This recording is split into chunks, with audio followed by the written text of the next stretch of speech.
host of Flame Bearers. So, what is Bearers? Bearers is a storytelling platform celebrating the journey of women Olympians and Paralympians. On the podcast, we get to listen to women athletes talking about their journey, their dream, their struggles, their hope, and their life lessons. And why is this special?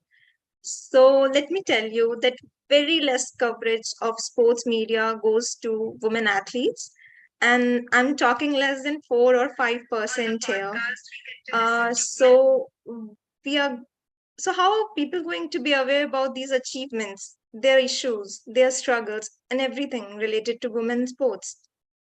That's what Flame Bearers does. Over the podcast, Ma'am invites athletes from known and lesser known sports from all over the world. On the podcast, athletes get a voice, and that's why people love it. A few days ago, Flame Bearers won the listener's choice in two categories. First one being diversity, equity, and inclusion, and the second category being public service and activism at the prestigious Signal Awards. So, with many congratulations, I would like to welcome Jamie ma'am at IIT Madras BS degree. Welcome, ma'am. We are really happy to have you here. And if you could just take over. Thank you so much for joining us. Absolutely, Madhu and team, thank you so much for having me. I'm very excited to be here. I'm Jamie. It is my morning, so if you see me sipping coffee, that's what's going on. I know it's the end of your day, so thank you all for making the time to join me. So just to start, has anyone here, and you can just raise your hand as a little blue hand, has anyone ever participated in a big competition and won a really important game? It could be in any sport. I know I definitely have. Yeah, we've got a couple people. Now, how about, has anyone ever been sidelined by an injury? It could be a hip, a knee, an ankle, and had to rest out the rest of the season because they were unable to participate. I definitely have too. So Flame Bearers is there for our female athletes, whether you are lifting a trophy in success or raising a leg to recover. We are the first storytelling platform specifically for women Olympians and Paralympians, and we cover the human, the athlete, not the sport. As Madhu said, less than 4% of all sports media coverage goes to female athletes. And if you are not in the majority race or religion or ability, you're not going to even be in that 4%. So pretty much the only people who are getting their stories told are people in the most popular sports who practice the common religions, who are the dominant race. So we're trying to change that. And also how we tell the stories is different. So historically, women are kind of sexualized. They're talked about their outfits. They're talked about how they look when they're performing, things that are not really actually important to the women themselves. So we're trying to produce each athlete's favorite piece on her ever done. So who am I? We started off as a podcast 3 years ago. We have now grown into the largest storytelling platform in the world specifically for this demographic. So again, that's women Olympians and Paralympians. We tell stories via podcast, short form video content, and live and virtual events. But how did we get there? I want to help connect the dots because I know there's a lot of people here who are interested in entrepreneurship. So my journey has been connected by three main attributes. So the first is curiosity, the second is community building, and the third is a love of sport. So growing up, I was an athlete. I played 3 sports in high school, and then in college, I played soccer. Many of my highest highs and my lowest lows and some really awkward, cringeworthy moments, but also super teachable moments had been through sport for me. And I realized it was something that I really loved. My background is in media communications. Before I went to graduate school, I worked in the media space. So I was working in ads, editorials, in audio, in visuals. So really learning how you tell stories compellingly and get people to care. And then I went to business school at Dartmouth, and I got in, it was an MBA. And then I went to Harvard and I got my master's of public administration, which is where I started Flame Bearers. Now, if I'm going to be completely honest, and I want to do that, there was two things that kind of helped me get this off the ground or inspired me to go in this direction. The first was the passing of my father. So about 5 years ago, I lost my dad to brain cancer. And that was really a turning point for me professionally, because up until this point, I had very much largely worked in large corporations, had a boss who had a different vision. And I think when I lost my dad, I personally felt that life was too short to work on something that I didn't really love. So for me, that was really inspiring to be able to say, no, what do I care about? What is it that is going to inspire me and get me up every day? And I figured out that it was storytelling for female athletes. The second turning point for me was when I was a graduate student at Harvard and the pandemic hit. So what's interesting about entrepreneurship is you have to kind of bob and weave with what happens. So this was actually, Flame Bearers was the adaptation of an internship that I had been pitching to the International Olympic Committee. What's kind of funny is I think so rarely do people get to see behind the scenes, and I want to be really transparent about where this came from.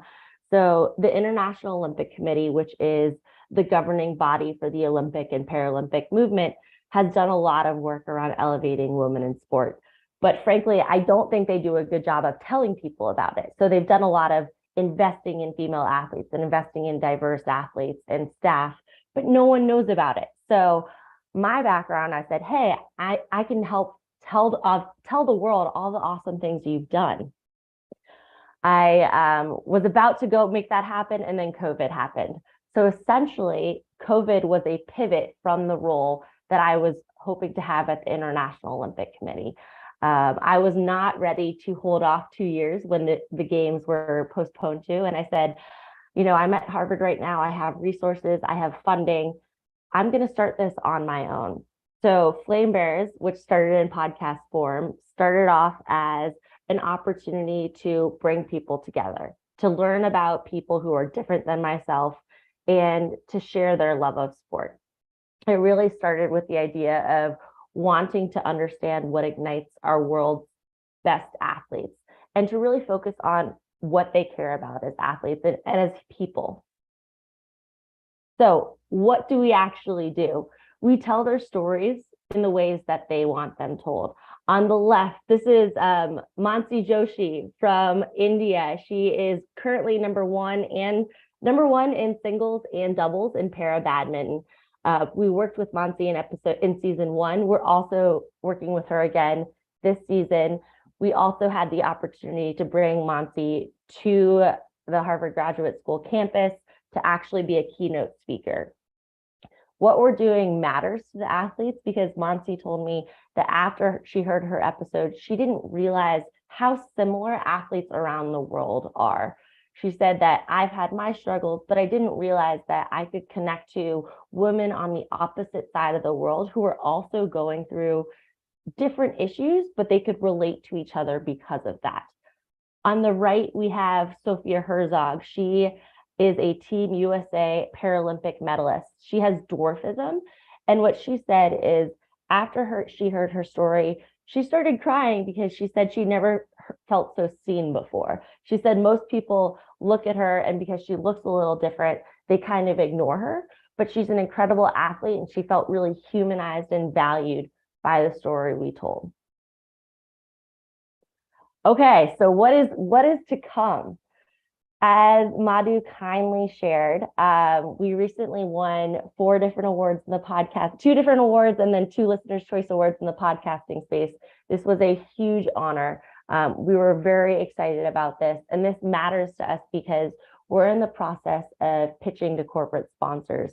So we're trying to get sponsors to cover all of the costs of me and my team and all of the production from an audio and visual perspective. We are going to the Super Bowl. So for those who are not familiar, I know football is a huge event and sport in the United States. I know it's not super big in the rest of the world, but it is the largest sporting event in the United States. So what we are doing is we are hosting a panel of female flame bearers to share why there is no equivalent for women in the sporting space. So we're creating that space for women at this large event. And we're talking about what does it mean to be an elite woman in sport? And frankly, what can we do in the future to make sure that there are more spaces for elite female athletes to come together? So we're bringing 3 different flame bearers together to Arizona, and we're very excited about that. In the bottom right-hand corner, you'll see a picture of a soccer player. For those who are interested in the sport of soccer, you're probably familiar that the Women's World Cup is coming up. We are pitching a video series to Netflix, to Hulu, to Amazon, to Apple, following hopefuls who are trying to make the national World Cup team. So essentially, this is, again, another form of storytelling. How do you actually bring these women's stories to life? And we're absolutely going to continue with the podcast because that has largely been our bread and butter and where we've been successful to date. But we are also going to continue to move into other forms of storytelling. I mentioned we're continuing with the podcast. We're currently in season 3. Season 1 was covering athletes who were trying to go to Tokyo. So that's the Summer Olympics and Paralympics. Season 2 was athletes going to Beijing. So that's the winter. And then this season is actually what happens after the games.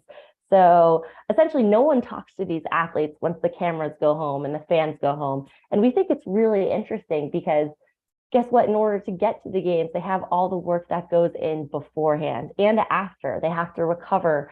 They have to get back on their training. So we're telling those stories now. And we're in the middle of that season. So we're absolutely continuing with that. The last thing that we have to look forward to is the Flame Bearers Fellowship in collaboration with WomenX. So what this is a free opportunity for anyone. So if anyone here is interested in this, definitely happy to share the link to apply. It is a free 3-month program where we help arm you with digital storytelling skills. So we bring in experts from around the world in photography, in journalism, in social media to help equip you to be able to tell whatever story you care about in a passionate and engaging way. So I could follow up and share the link with anyone who's interested. Applications are due Monday, but it's a free 3-month program, and we're trying to build a community around that. So I'm really excited to be here. I hope that you can feel and understand my passion related to this cause. I really do think it is the future of sport, and we're hoping to create a more inclusive environment where little boys and little girls can see and hear people who look like them. I think it's really hard for people to be what they can't see or hear. So we're trying to elevate voices who have historically not been heard or not been seen. So children moving forward have the ability to say, hey, I can do that too. So thank you very much. That's it. Thank you so much, ma'am. That was so interesting, and we can feel how passionate you are about sports, and we can feel that fire within us also. And all the things that you mentioned on the last slide was very exciting, to be honest. We are really excited for the upcoming projects for Flame Bearers. It was really amazing to hear about all those things. Um, we have few questions. Can we start with that? Absolutely. Okay, super amazing. So you said about football, right? So sports in India is like a festival. So we have players playing badminton. You mentioned badminton is like a household sport for us because every time winter comes in India, we just go out of our home and play with our sisters, our parents, and everyone. So sports is like a festival for us in India. And we would love to know what was your relationship with sports and what inspired you basically to start a sports podcast. You said you played yourself various kinds of games, but what like initiated that thing like, okay, I want to do the sports podcast? Yeah. I think when COVID happened and I realized that I wanted to create something that brought people together, I think sports are a great unifier. So I think there's everyone across all languages and all regions of the world can get behind and can relate to sports. And in terms of why a podcast, I couldn't travel because of COVID. There were no live events. So I was trying to think, what is a easy way to connect with people who frankly have a super low bar of just needing internet service.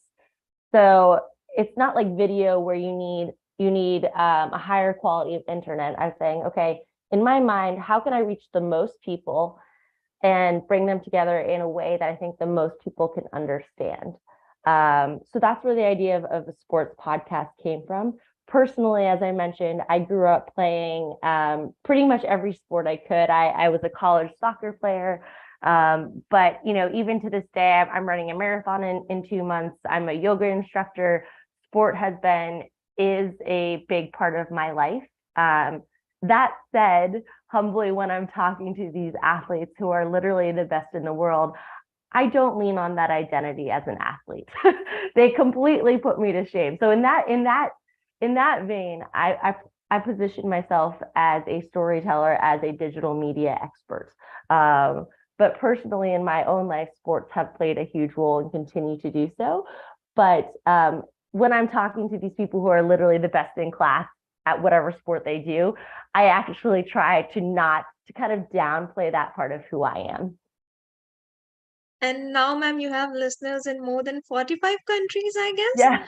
That's really big, to be honest. And everyone can listen Flame Bearers on Spotify, Apple, and there's a YouTube channel also, like I was exploring. So, what other platforms are you guys on, if you could tell us? Sure. So all of our podcasts are live on all podcasting platforms. So that's Spotify, Pandora, Stitcher, Apple Podcasts, anywhere you get your podcast. We're on all social media. Actually, all is not correct. So we're on Facebook, Instagram, Twitter, LinkedIn. We are not on TikTok yet, so we need to get on that. We Yeah. are also on YouTube. And those are the main ones. We're trying to explore other mediums. So if people have new ideas, super open to that. Yes, absolutely. That's amazing. So, now we would like to know how has been your journey as an entrepreneur and how it started. You said like you were the part of Harvard Kennedy School where this idea actually started. And how has been your journey as an entrepreneur in general? And what one advice would you like to share with our budding entrepreneurs here?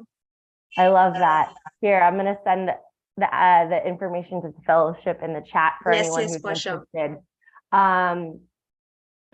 It's been really hard, if I'm going to be completely honest.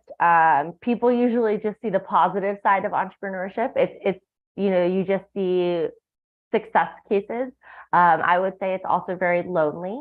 So I guess the one piece of advice I would say is just mentally prepare yourself to work your butt off and to know that there's going to be ups and downs.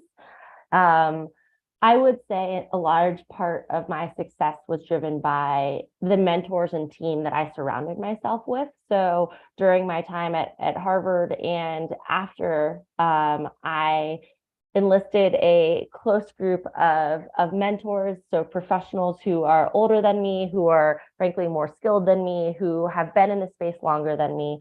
And I worked with them as almost an advisory board. So I would schedule weekly or bi-weekly meetings with them. And I would say, hey, I'd come to every meeting with an agenda to make sure it was a valuable meeting for them. And then in every meeting, I would walk through questions that I have that were outstanding. And I would kind of almost think of them as my own personal board of directors. And that was really helpful because it made the work feel like it wasn't just me in the beginning. It was just me in the beginning, but it made it feel like it was not because I had other people who were helping and guiding me. So that's definitely something that I would 100% recommend doing. The other thing that was really helpful was following up with people who I had stayed, kind of drifted out of contact with. So following back up on all of those old emails, all those old contacts with people you've worked with, who you've met years ago, but kind of let the communication go. People who I thought are good colleagues, good friends, just keeping in touch and always just letting them know what you're doing, because you never know where ideas are going to come from. I recently had multiple people reach out to me and say, hey, I've been following your work on LinkedIn, or I've been following your work on social media, or I receive your email communications. And what I think you're doing is really cool. Have you thought about reaching out to this partner? Or I would love to work with you. And they wouldn't even know to reach out if I hadn't been in touch in the first place. So I think the other tip is just to widely canvass and share what you're doing with as many people as possible, because you never know where your next lead is going to come from.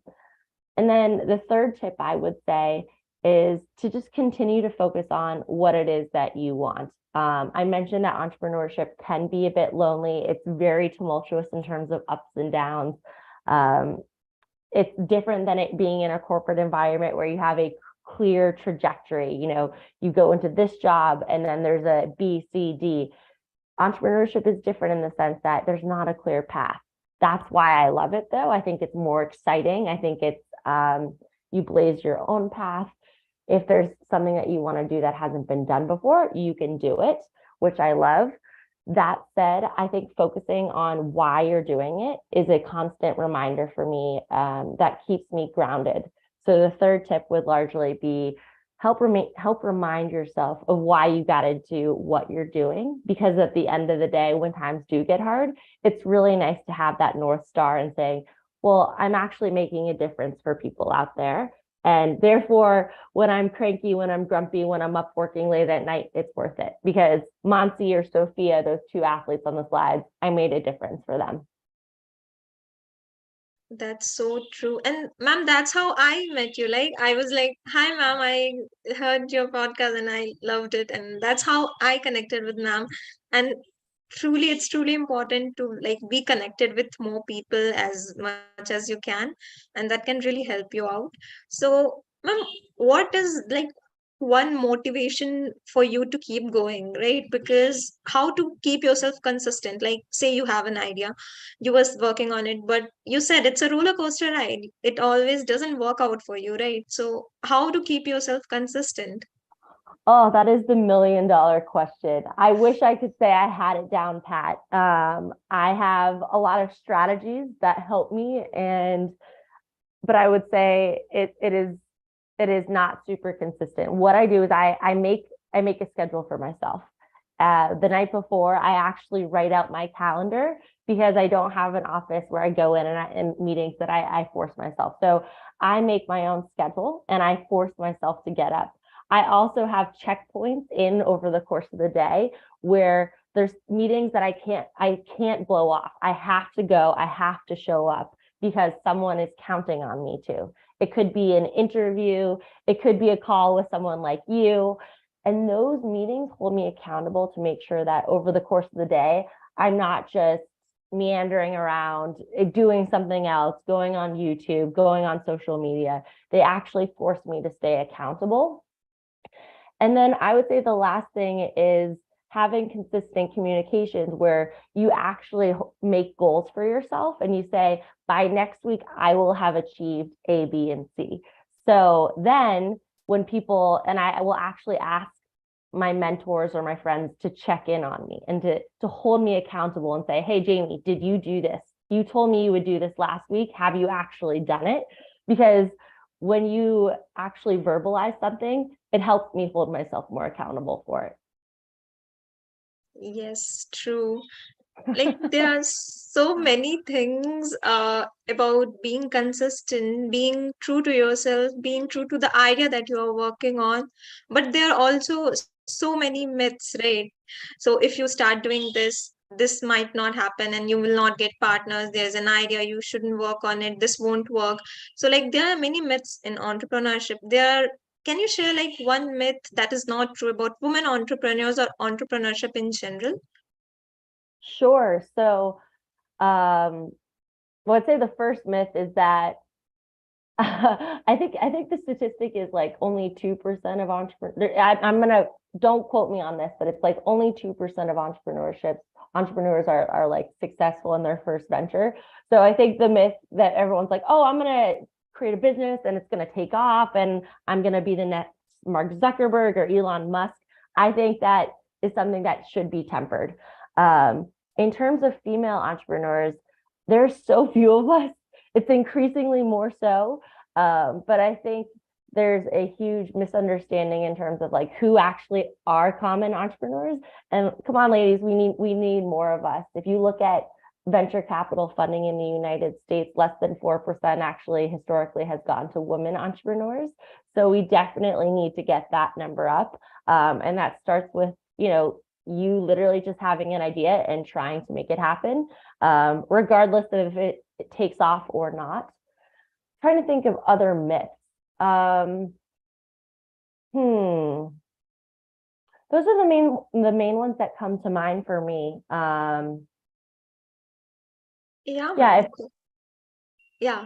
So, talking about women entrepreneurs, do you personally follow some women entrepreneurs that inspire you in some way, or like any entrepreneurship idea that you like the most in recent times? Sure. So I think it begs the question of how you define entrepreneurship. Yeah. So for me, I think I tend to think of entrepreneurship a bit more broadly than most people do. So when I think of an entrepreneur, it's someone who is blazing their own trail, someone who is thinking outside of the box, someone who's really curious about the way things are and how you can do them better. So I think entrepreneurs can be people who maybe don't even start a company, but are doing something differently than how it's been done before. So one entrepreneur who I think of as an entrepreneur, who most people probably wouldn't, is Ashley Judd. So Ashley is an actress in the United States. She's been very outspoken about women's rights, and she was actually the person who really lit the fire under the Me Too movement. I think she's incredibly inspirational. I actually got the chance to work with her and know her while at Harvard, because she thought of what was happening in a different manner. Another entrepreneur who I really respect is Olivia Decker, who actually founded Discord, where Madhu and I had the chance to meet. I think she does an incredible job of bringing people together, of creating community, which is something that I really respect and value, and elevating diverse voices. So those are two examples of entrepreneurs who I really respect and admire. Yes. Shout out to Olivia, ma'am. She's doing an amazing work, to be honest, and I'm also really inspired by her. So, ma'am, over the period, you have got the chance to interact with so many sports person. What lessons have you learned? If you can just briefly let us know, and like one or two more like life lessons from the sports person's life that we should incorporate in ours, what would that be? Sure. This is so hard. I feel like you're asking me to choose between my unborn children. I love every athlete who I've worked with. I literally, my boyfriend tells me that I like every episode is like a love letter to the athlete, because I just think they're so amazing and I want them to feel great. A couple different things. I think the point that Mansi said in terms of being more similar than different is a big commonality. So the fact that every athlete, regardless of what continent they're from, regardless of what sport they play, regardless of what race, religion, language they speak, that at the base of it, they are all humans who have basic wants and needs and insecurities. I remember before my first interview, I was super intimidated to talk to these athletes. In my mind, I was like, how can I get them to think that I'm super important, that they actually want to open up to me? And I was really nervous. I had this whole inferiority complex in my mind. Here's someone who's won an Olympic gold medal. Why are they going to talk to this random girl from Harvard who is not a super athlete herself? And I think what I realized through all these conversations is these athletes are just like you and me. They've just chosen a different path.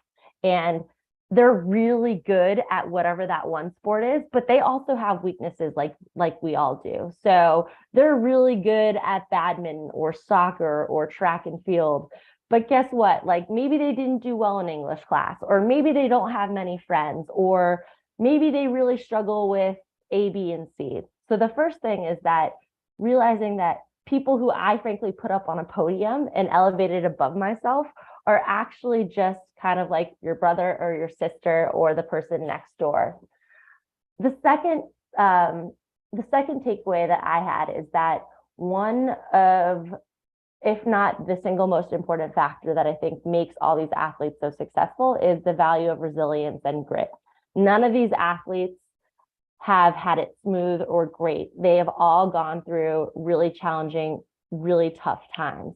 And I think what separates the Olympians and the Paralympians from people who didn't make it necessarily is that they kept trying, they kept pushing. So when something did not work out, they didn't hang up their cleats or say, I'm done. They actually said, I'm going to use this as a learning opportunity to see what did I do wrong, where could I improve, and to actually get better.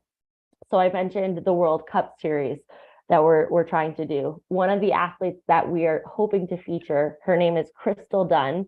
She was the last person cut from the Women's World Cup team in 2012. So she was literally the last person. She was on the national team, but she did not make the World Cup team. She was the last person cut. So she had to watch the World Cup from her couch, all alone, watching her entire team play. 4 years later, she made the team. She's now making her third team, and she's a starter for the team. What separates Crystal from the 15, 20 other players who were cut is most of them quit. They said, I didn't make it. I'm never going to make it. I'm done. I've been wasting my time. But Crystal said, no, I was so close. I'm going to stick with this because this is my dream. This is what I want. And today, she's one of the most well-known, well-respected soccer players. But that's really hard. You know, it's much easier to just say, hey, this is really tough. I'm going to walk away. But that's not what she did. Yeah, the resilience and the attitude of keep moving forward, keep going towards what you want is like something that I don't know how every sports person has inbuilt in them. So they do follow everything that they want, and that's so amazing. You talked about your first podcast, right? Like you were so intimidated, and we want to know how was it like for you to how did you prepare yourself? Who was the guest, and how did it all begin? Yeah. Sure.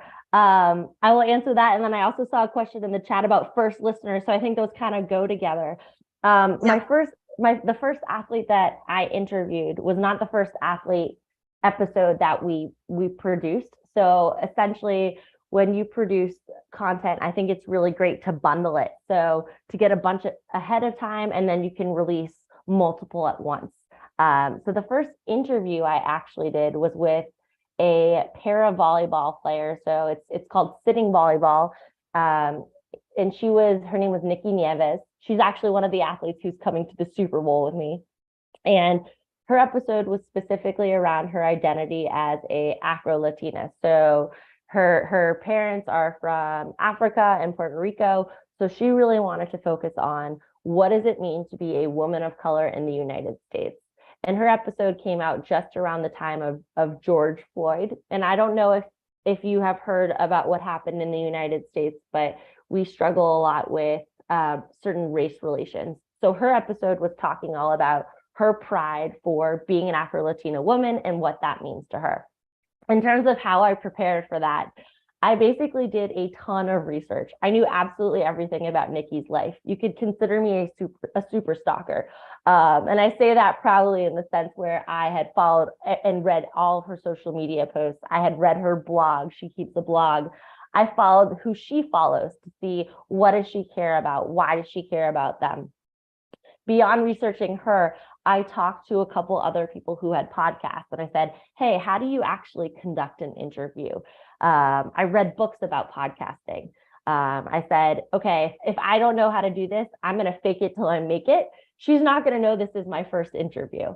But going into it, she had actually already seen the questions we were going to ask. That was a tip that someone else gave me. And they said, make sure that she's on board with what you're asking her before you show up. And then give her the space where if she has more things she wants to ask, to be able to open that up to her. In terms of how we got our first listeners, honestly, the people in your community and in your network are your hype squad. So I have a very close group of friends from high school, from college, from graduate school, who in the beginning were my teammates and were my hype women. They would post about my work on social media. They would post about it on LinkedIn, and they would celebrate our wins.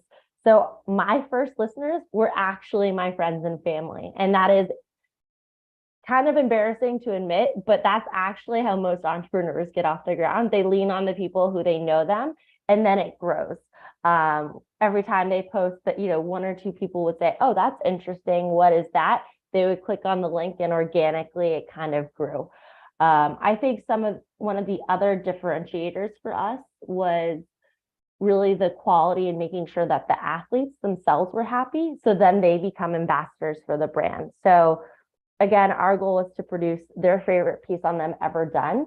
So at the end of the day, the athletes will share and support the work we do, which when they have a much bigger reach and audience than we do, it's great because then they share it with their entire community and they all get involved with Flame Bearers.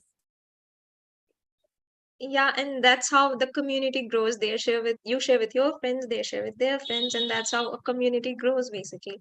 And yeah, that's where also the communication you talked about earlier, the people you are connected with also helps, right? So that's really important, I guess. What's the mindset behind, like, while you are like, I heard the Manasi Joshi podcast, so those are like clips, certain clips you have merged them together, right, ma'am? It's not a continuous podcast. So what other things are going behind the behind your mind, like, okay, so I have to do this so it will work well, so I have to add more podcast clips, or like some we have to invite some guests to make it more worthwhile. So what other things are behind your mind? That's such a good question. The way we approach every interview is really we ask the athlete what they want to focus on. So we try to flip the basic and customary journalism model where a journalist comes in with a point they want to get across, and then they gather data to support that. What we're trying to do is we're actually trying to put the athlete in the driver's seat and give them the opportunity for us to collect data or things that support what they want to support. So with Monty, for example, I approached that interview and I said, "Hey, what is it that you want to focus on?" And she said, "I want to focus on disability bias in India." So then I said, "Okay, that's great.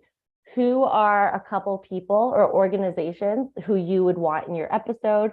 And then I gathered them and included their voices in the episode. So essentially it's her calling the shots and me doing the legwork to get the columns of support underneath her story. You mentioned that it's not continuous. So essentially in terms of process and flow, we usually interview the athlete first, and then we bring on the additional perspectives, or we call them contributing experts. So these could be people like Monty's sister, who's her manager. It could be someone from the Badminton Federation, which we did in Monty's episode, who can shed light on something that the athlete talks about. And the reason that's important is because we like to provide a 360 view on who these athletes are. I think so rarely do we learn about the human under the jersey, and we just see a name and a number. And I think really humanizing them and showing them from a multifaceted perspective gives people more insight into who they are. That said, it's a lot of legwork. So what I do is after every single interview, I then have to transcribe it, which means so I basically translate it into the copy. So I listen to it and I have it written. There's a program, so I'm not doing that manually, thank goodness. And then what I do is I stitch together parts of the interview. So essentially, once I have all of the interviews, so the athlete interviews, the guest interviews, I then sit down and I say, how do I make this story out of this? I have all the content, I have the pieces of the puzzle. Now I have to put the puzzle together. And that takes considerable time because you basically need to make all the pieces fit together, but you can use things like media clips or clips from the athlete competing or television clips with audio to help bridge the pieces. So I actually think it's really fun. It's kind of like art to me in the sense that you can be really creative with it. You can tell them in different manners, but the end goal is to tell their favorite piece ever done. Yeah, and that's what makes it more interesting. You don't only listen to the sports person's perspective, you get to like understand the perspective of the people who have seen the sports person go through various stages, and an expert like going over all the situations that the athlete has been into. So that's what makes it more interesting, and that's why I asked that question also. uh Ma'am, everyone, we have live people in here. What is about this fellowship that would really help people to learn things about storytelling and everything? You said like storytelling is so important nowadays. Everyone has internet. Everyone is on internet. So if we could make their time on internet worthwhile by sharing stories that could like change the perspective of people, it will be really great. And that's what they are going to learn in the fellowship as well, like the art of storytelling. So if you could Mhm. let us know more about the fellowship a little bit. Sure, absolutely. So I think underlying all of this is the belief that we are all brands. So I'm a brand, you're a brand, everyone in this chat has a brand. And believe it or not, whether you are curating it or paying any attention to it, your social media is an extension of that. Anything you say, anything you post, people are making judgments about you. People are jumping to conclusions and saying, oh, I think Jamie is smart, or I think Jamie's stupid, or I think Jamie, I really don't like her sweater today. Whatever it is, people make judgments based on how I come across. So our goal is to help equip young leaders with the ability to share their story, whatever stories that they want to talk about, in powerful ways that gets across the message that they want. So what they will learn, what they'll actually learn. It's a 9-week fellowship. It's completely free. We're bringing in experts from around the world. Some of them are journalism experts, people who are world-renowned experts in that. Some of them are founders who have started their own companies and talk about how they use storytelling to get their company off the ground. Some of them are social media influencers, and they're going to teach us, how do you build a reel? What makes a good reel? What makes a bad reel? And the reason this all applies to every single person is because this is going to matter in your personal and your professional life.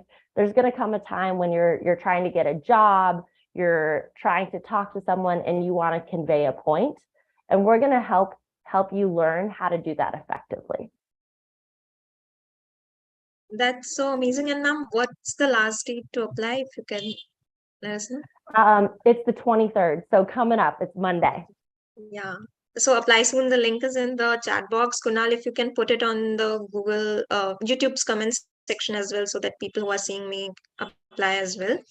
Uh, Next question that I have was, there are many people watching us right now. So if you could recommend, they are going to explore flame bearers today, right? So if any one particular podcast you would like to start them with, so that they can like get a hang of what flame bearers is and what you are doing. That is really challenging. I'm gonna Yeah. I'm gonna I'm gonna I'm gonna give you three. The first one, let's go with Deja Young's new episode from season 3. This is the episode that just won all these awards.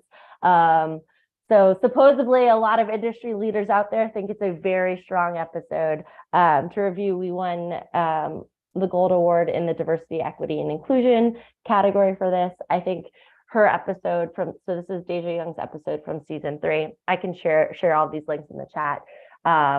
Focus specifically on postpartum depression. So she is a 4-time Paralympic medalist. She's a gold medalist. She also recently had a baby. And people expect athletes to always be happy, to always be on their game. And she talked about, no, actually, I became depressed after I had my daughter. And actually, it's been really hard and a real struggle for me. And mental health is something that most people don't talk about. And they assume if you're an athlete, you have it together. So her episode was really interesting for that reason. I would say Sarah Davies from season 2 had a really interesting episode. She is a British weightlifter and a beauty pageant queen. So holds two identities that a lot of people don't think go hand in hand. But clearly they do for Sarah. Her episode is specifically about her battle with the International Weightlifting Federation to fight corruption. So she's a beauty pageant queen who is working against the Weightlifting Federation because there's a ton of corruption in it globally, and she's single-handedly bringing them down. The third episode is because we have a largely Indian-based community, would be Mansi Joshi's. I think Mansi is absolutely incredible. I love her as a friend, as a colleague. I think she's absolutely amazing. So I can share all of those links in the chat. Yes, amazing. Also, there are all of us are like college students mostly, and everyone has an idea. Like entrepreneurship in India is like really big right now, and everyone wants to make on their own and want to start their own idea.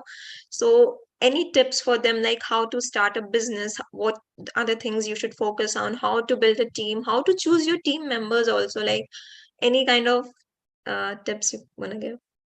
Sure. First of all, go for it. I hope my points around this being challenging, this being difficult, are not dissuading you from pursuing your path. I just want to be really real about the challenges. I think very rarely are people talking about kind of the ugly side of things, and I think it's important to be 100% real about that. I think the number one tip I would say is surround yourself with people who have very different skill sets than you. One of the things I found during my MBA was that people tend to gravitate towards their friends when starting companies. They say, oh, we have a great time together socially. Oh, we have, we're good friends. But oftentimes teams are made up of people who are very different, who have skill sets that complement each other as opposed to are not the same. And I know with my friends, many of us are kind of similar. So I would say is that when you're building out a team, actually try to surround yourself with people who are different than yourself, because those will be people who will add value to the team and see your blind spots. So for example, I have teammates who have skill sets that I don't have, and I have skills that they don't have, and that makes us stronger together. Amazing. We are about to end the session, and thank you so much, ma'am, for joining us today. We actually enjoyed a lot about knowing about flame bearers, about you, and everything. One thing you could tell us, like, how was your journey as a student, and like, what are the things you explored? Because we are like in that stage right now. We are like on studies, on like joining sessions, creating our building our skill sets and everything. What are the things that we should do to explore everything? Like one thing is not enough right now, right, ma'am? So what are the things that you did on as a student and would love us to explore? So any tips on that? Sure. Well, first of all, congratulations on being at such an incredible institution. Well done. That Yeah. is amazing. I would say that use this opportunity and think of it almost as a sandbox. So I think school is a very safe environment to fail, relatively more safe than if you are out in the real world, and are trying to start something as a company. I think school is a time where it's really safe to fail, because guess what? You are still getting a degree. You have support of the institution, you have your classmates, you have your colleagues. I think it's a great opportunity to try new things. So my advice would be to think of this time while you're at university as your sandbox, where you can play and try things and actually push yourself and say, hey, do I like this? I don't like this anymore. Try something different. So I think that's number one. I would also say use it as an opportunity to get to know new people. The people in your classes, the people in your dorms, if you live in dorms, are going to be future business leaders.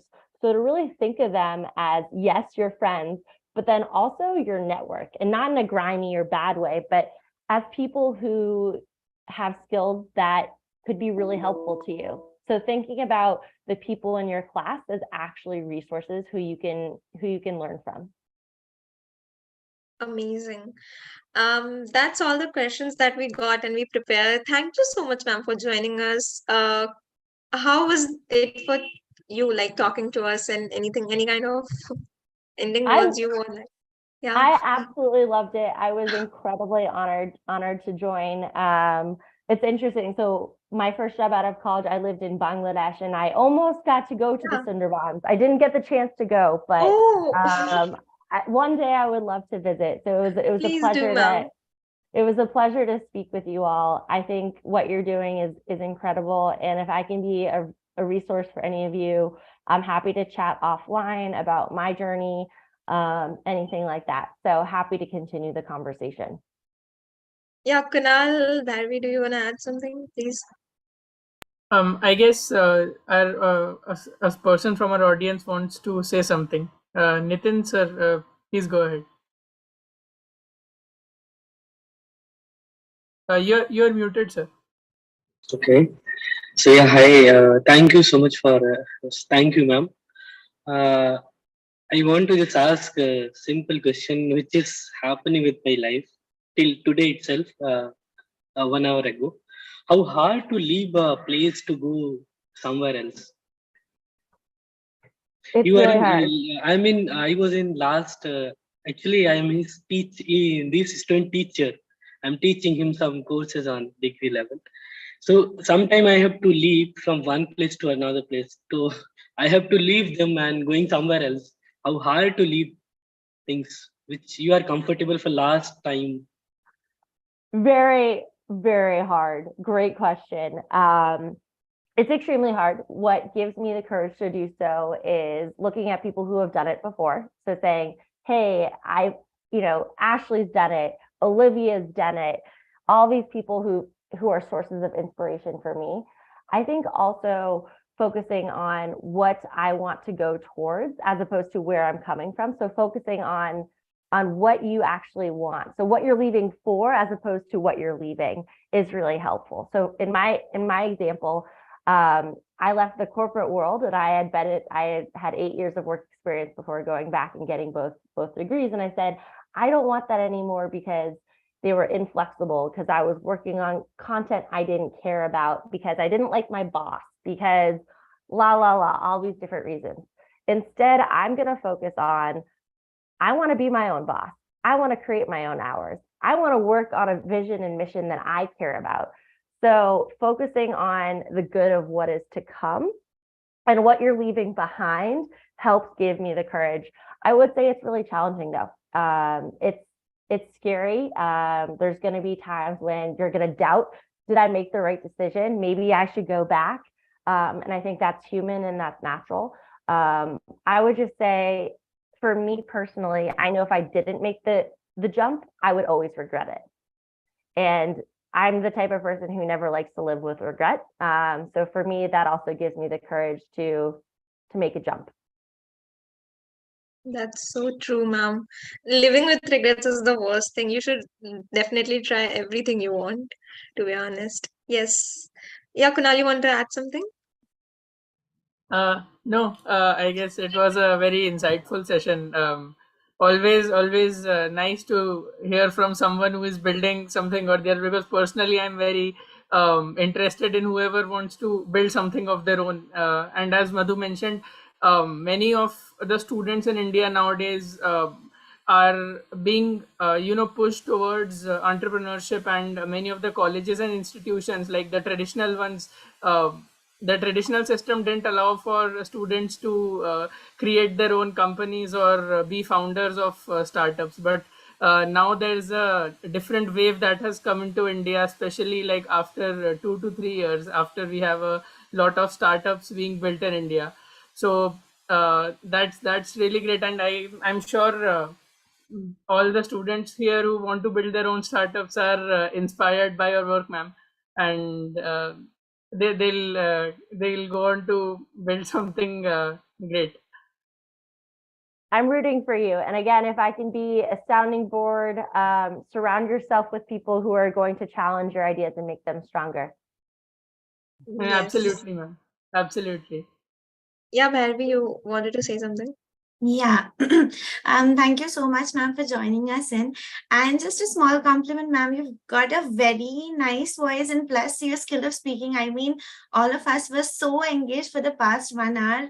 You've got a really good skill when it comes to sharing your stories and when it comes to talking or giving advices too. And I think all the advices you gave us are going to be really helpful for all of us who might venture into the entrepreneurship world in the future. So thank you so much for sharing with us your very, very precious time and stories. Thanks a lot. Thank you so much for saying that. I really appreciate it. I think my least favorite thing in college was listening to someone talk and them not giving you concrete advice. I was like, how does this relate to me? And they would give you really amorphous, vague advice. So I try to be very concrete and tactical. So thank you for saying that. No, ma'am, you have been giving us advice that actually made sense to us, that we would love to explore and want to work upon. It was really amazing interacting to you, ma'am. It was such an honor that you joined us today. Thank you so much. And we are really looking forward to the fellowship. I have applied. I would always encourage everyone to go for it. If you get selected, you're going to learn so much. So go ahead, apply for the scholarship, explore Flame Bearers, the work that ma'am is doing. It's amazing. Support as much as you can and just be a part of the journey of Flame Bearers. Thank you, ma'am. Thank you so much for joining us today. Thank you for having me. Once again, a huge honor. I hope you all have wonderful weekends. I know it's Friday evening for you, so Yeah. I hope you all go have fun. Thank you again. Thank you, ma'am. Thank you so much. Thank you. Thank you, ma'am. Kunal, we can stop the live streaming. Yes.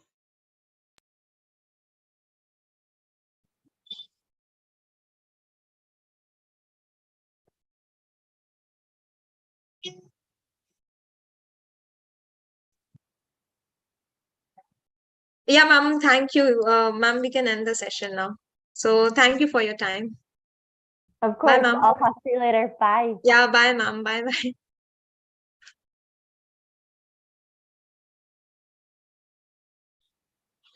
Thank you guys for joining in. I hope the session was a good one for you. Um, Hopefully you all enjoyed, you learned something and would implement that in your life, and do explore Frame Bearers. Go to their website, explore their podcast, apply to the fellowship. It's actually a really good opportunity for you all, and I am applying, so I would definitely recommend you all to do that.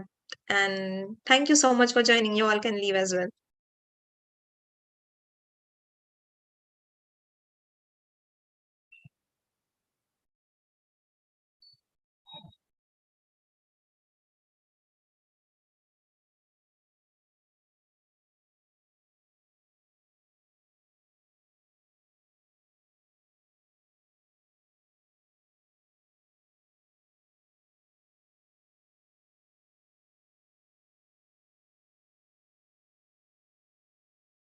Should we leave or like I guess we should leave, and they'll end the live stream in a while.